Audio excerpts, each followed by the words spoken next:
The Shepherd's Search, take 5. When you don't know how to edit your videos and you make a mistake, you just start over and make a new one. I say this as my phone is propped up on a laundry basket, hoping my kids won't come up and interrupt me. All right, The Shepherd's Search is a cooperative game by Dayspring, and it's for ages 6+, and it's for 2 to 6 players. I got this for my kids when they were ages 5 and 6, and we dove in and we had a lot of fun with this. This was last Christmas, and we've played it quite a few times since. So let me tell you a little bit about it.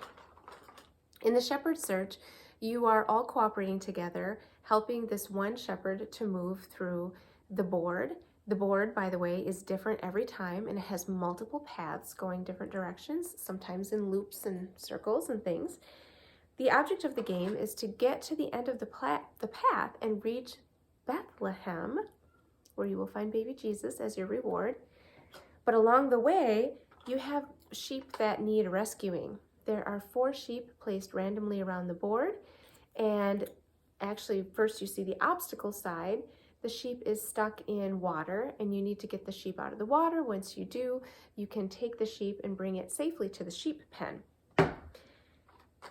In order to do that, you're going to need rescue items. So these are placed randomly around the board, and you won't know what they are until you get there and flip them over. And each rescue item works specifically to save a sheep. So the sheep that was in water needs, I can't remember what, but something else. This is the lamp, and this is for a sheep that's stuck someplace in the dark. I think there's a dark tunnel in the game. To make things even more interesting, you are being chased by a snake while all of this is going on. And if the snake catches up with the shepherd before he rescues all of his sheep and makes it to Bethlehem, you lose. The whole group loses. But never fear, it is actually very difficult to be caught by the snake in this game, because not only does the shepherd move many more spaces each turn than the snake does, the snake only chases you by 1 square each turn. The shepherd can move multiple directions, and there are even some cards that can shoo the snake away from you and make the snake back off. There is a die that determines how far you move. If you roll a 6, you draw a card. Or if you land on a space that tells you to draw a card, you have to draw an action card.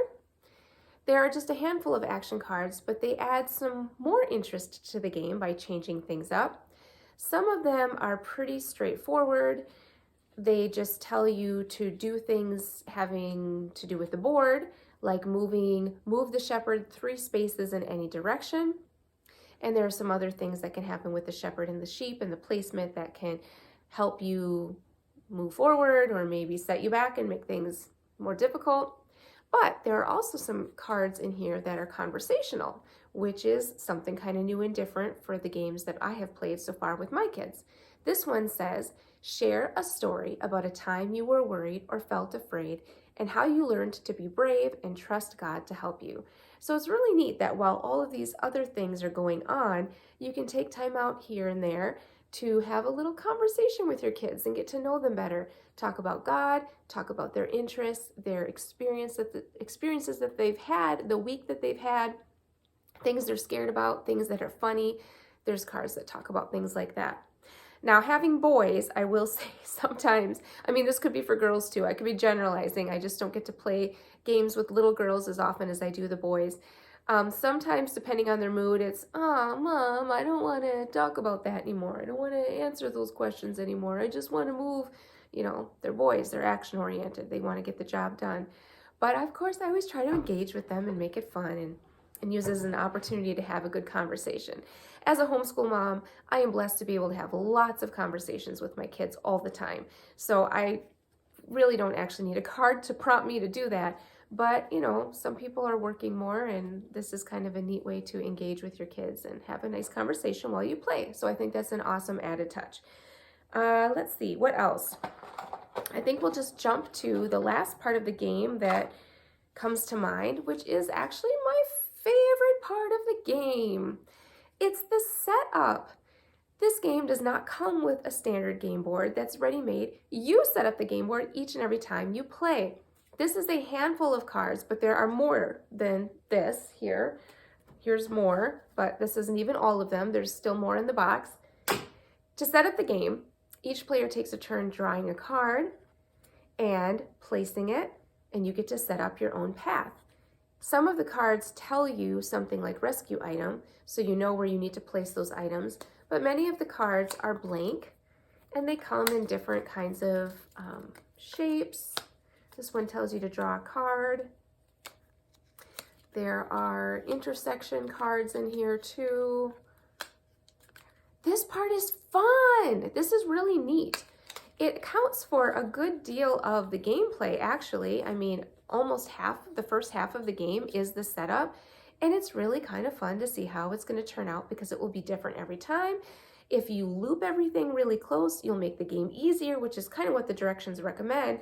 But as your kids age and you've played it more, you may want to make longer paths that kind of go out to nowhere, because that will make the game more difficult because you have to go out on the path and make it back before the snake gets you. But if you don't put a rescue item or something that you need, like an obstacle card, at the end of that path, you'd have no reason to go out to that path. So there are some reasoning skills involved with this game.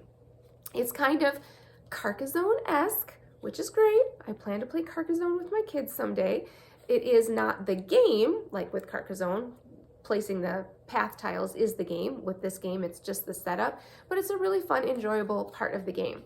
So between the setup, the fact that you're being chased by a snake, the action cards, which sometimes are actions and sometimes are verbal personal conversations, and finding the right rescue items to rescue the sheep and getting it all done in time to get to Bethlehem is awesome.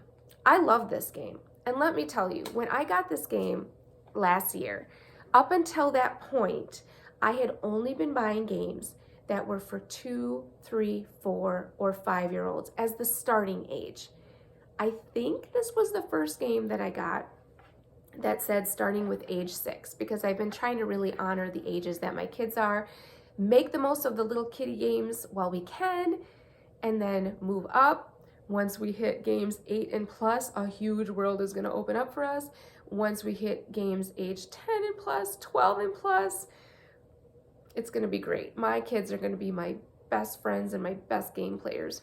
Anyway, back to the Shepherd's Search. It's a cooperative game, like I said, and it is a lot of fun. When I got this and I opened it up, it was easy to learn. But I was like, oh, there's so much more going on. There's variety in this game. There are actually decisions that need to be made. And I've said it before, but any game where you're working together cooperatively really tends to actually be a more cheerful experience than the competitive games.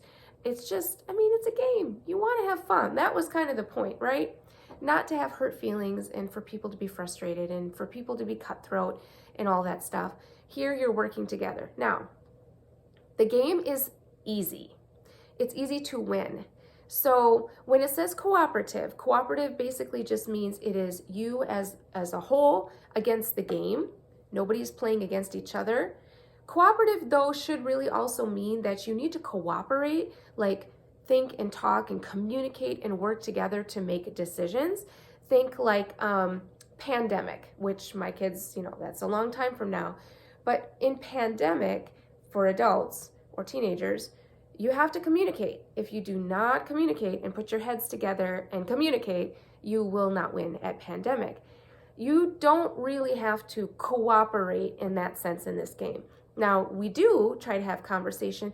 Oh, remember, we need to go get that rescue item before we can get that sheep. And, well, if you go this way, you have a better chance of outrunning the snake. And let's save that shoe snake card. Maybe we should use it at a later moment when we're in dire straits and not quite yet. But if your child doesn't really want to cooperate and is just going to do whatever he wants in his own turn, even if it's kind of fighting against what you're going for, there's a good chance you'll still win. So how you feel about that, I don't know.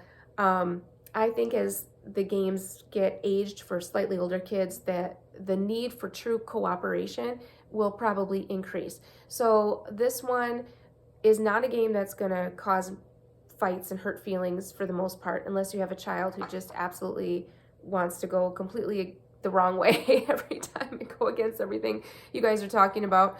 We have had a lot of fun with this game. I'm going to really recommend it.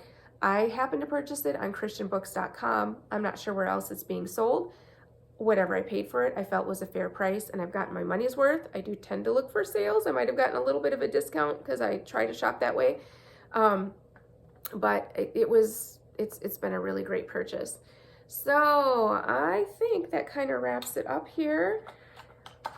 The Shepherd's Search, a cooperative game. Oh, age, yes, okay. A 5-year-old could play this. I introduced it to my 5-year-old, and I believe with help, with adult help, or older brother help or sister, 4-year-olds could probably play this game too.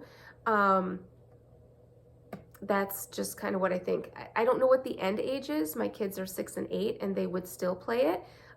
We do like it. We obviously won't play it forever and ever, you know, but we definitely are going to get a couple of good years out of this with a lot of gameplays.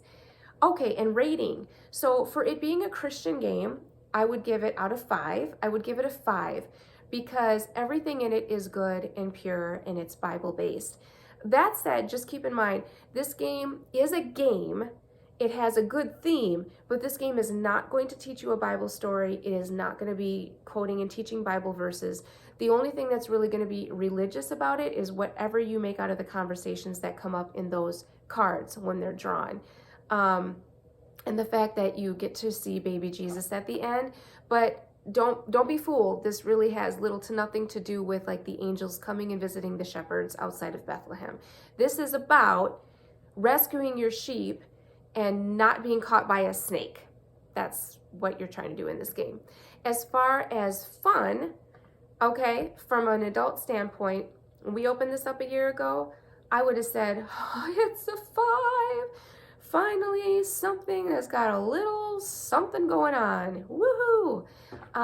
Now a year later, I would still probably give it a 4.5 for longevity and replayability.